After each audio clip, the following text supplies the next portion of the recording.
Good morning, students. I, Anu Dhaliwal, welcome you all to the class. Children, as you know, we are discussing chapter 2 titled A Gift of Chappals from your Honeycomb NCERT. Let us move ahead with the chapter, children. In the last session, where we left was that the beggar, he complained about blisters on his feet. So let us move ahead with the chapter. He stretched out his feet to show large pink peeling blisters on the soles of his bare feet. So when he stretched out his feet, there were pink peeling blisters. What are blisters, children? It means you can see on the right hand side of your screen, the meaning is boils or bubbles on the skin from burns or rubbing. So he had these blisters on his bare feet. I suppose he doesn't have the money to buy chappals, Mridu whispered to Meena, and Meena whispered it to Ravi. Have you got an old pair in the house somewhere? I don't know, said Ravi. Mine are too small to fit his feet, or I'd have given them to him. And his feet were larger than Mridu's and Meena's. So he said, I don't know if I have an old pair in the house, but mine are too small. I cannot give these to him because it won't fit him. And Mridu and Meena, the beggar's feet were larger than them. The beggar was shaking out his upper cloth and tightening his dhoti. He raised his eyes and looked fearfully at the road gleaming in the afternoon heat.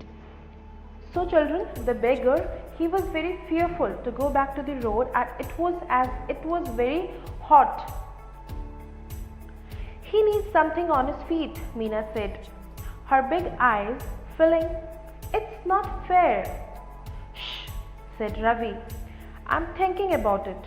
Blubbering it's not fair isn't going to help.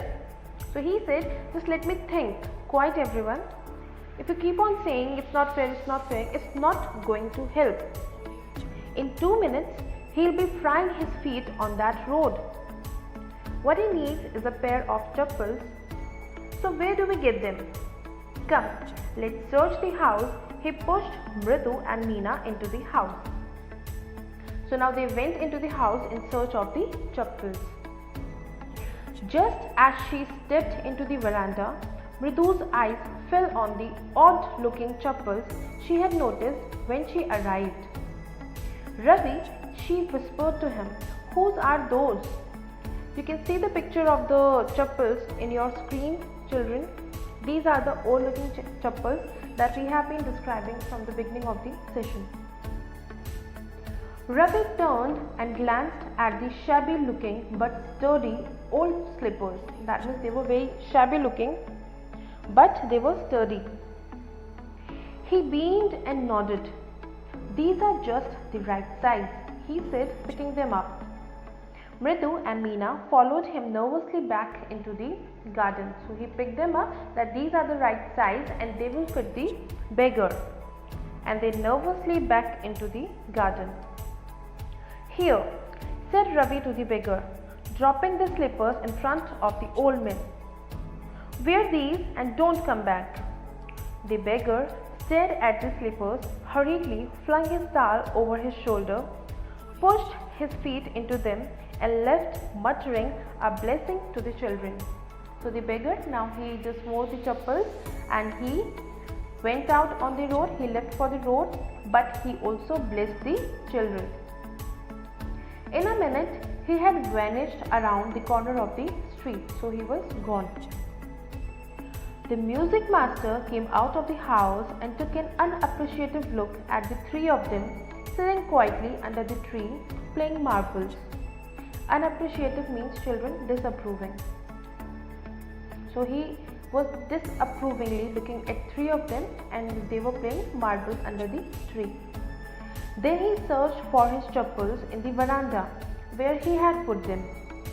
Lali, he called after a few moments. She hurried up to him. Have you seen my chappals, my dear? I remember having kept them here. Ravi, Mridu and Meena silently watched Lali and the music master search every corner of the veranda. He scurried around, looking over the railing and crouching near the flower pots to look between them. So children, when he called Lali, he said, have you seen my slippers? Have you seen my chappals? I remember, I have kept them here. So all of them, Lali and the music master, he was searching for his chappals in the every corner of the veranda. He was looking around the pots, he was looking over the railing, but he could not find them. Brand new they were.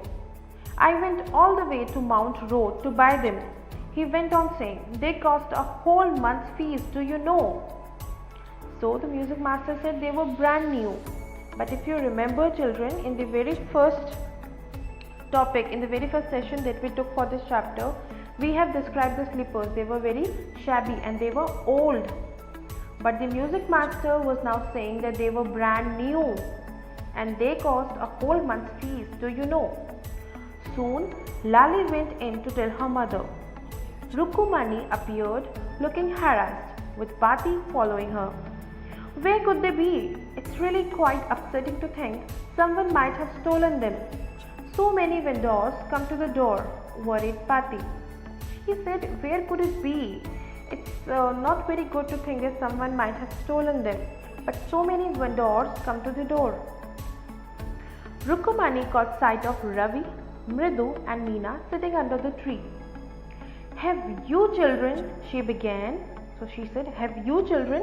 She began, and then seeing they were curiously quiet, went on more slowly.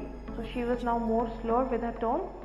Seen anyone lurking around the veranda? Lurking means waiting quietly or without attracting attention. You can see it on the right hand side of your screen, children. A sharp V-shaped line had formed between her eyebrows. Another straight tighter one appeared in place of her usually soft, pleasant mouth. Rukumani was angry, thought Mridu with a shiver.